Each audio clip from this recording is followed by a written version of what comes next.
Thanks for joining me on episode 1254 of the Inspired Stewardship Podcast. I'm Joel Hallbaker, teacher, speaker, and author of Inverted Leadership.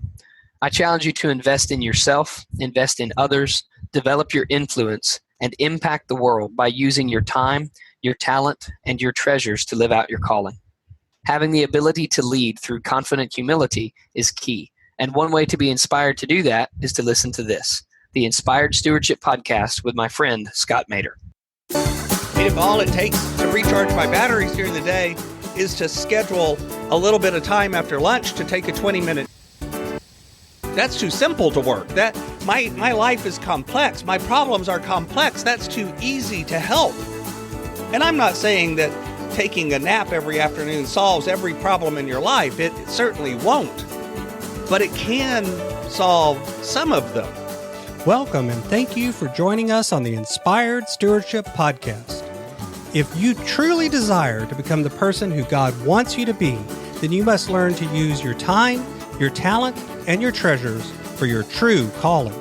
In the Inspired Stewardship Podcast, you will learn to invest in yourself, invest in others, and develop your influence so that you can impact the world. In today's episode about impacting the world through stewarding your talent, I talk with you about why you often struggle with self-care. I also share why we often think self-care isn't worth it or just won't work. And I also talk about why it's important to change your mindset on what self-care really is. You've heard me talk about developing your talent, and one of the best ways to do that is through books. But if you're like most people today, it's hard to find the time to read. And that's why today's podcast is brought to you by Audible. Go to inspiredstewardship.com/audible to sign up, and you can get a 30-day free trial. There's over 180,000 titles to choose from, and you can pick one and listen your way to developing your talents via Audible. That's inspiredstewardship.com/audible to get your free trial and listen to great books the same way you're listening to this podcast. A lot of times we struggle with giving ourselves time to take care of ourselves, and there can be a lot of different reasons for that. I know there's times that I've been dealing with my own mindset, or maybe I'm tired or frustrated, and I think to myself, I really should just grab a snack or go take a short nap or do something like that to take care of myself, to recharge my batteries and be able to keep going. My wife has even suggested it to me, and back when I was in therapy, my therapist would suggest it to me, and I would fight against it because it just seemed too easy. It seemed too simple, and yet it would work. When I would do it, when I would take that time, even 10 or 15 minutes sometimes, it would help get me going again. Often I'd feel guilty for doing it. I'd feel shame or self-blame, but I would still be able to do it. And what's more, I had this mindset or this definition or the belief deep inside that somehow or another self-care was selfish, that care of myself was something that meant that I wasn't going to take care of others, that I was selfish. I was focused only on myself.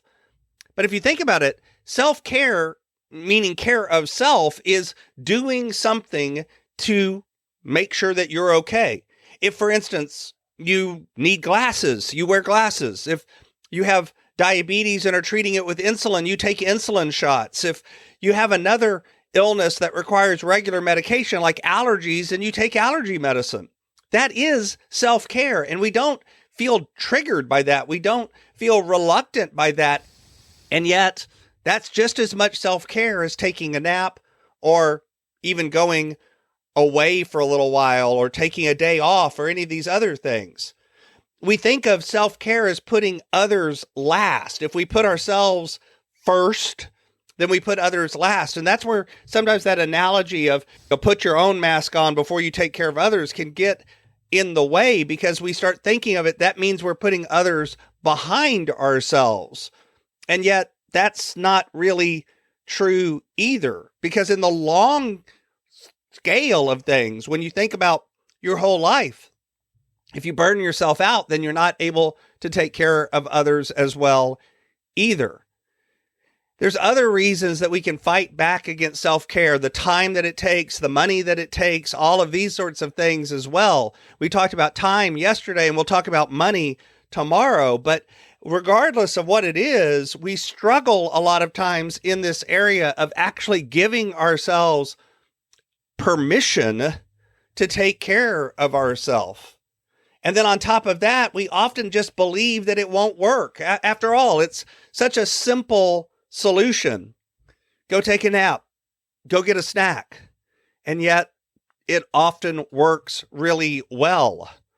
We have to really think about putting our time and our energy into things that actually work. And so a lot of times we're looking for the big magic button.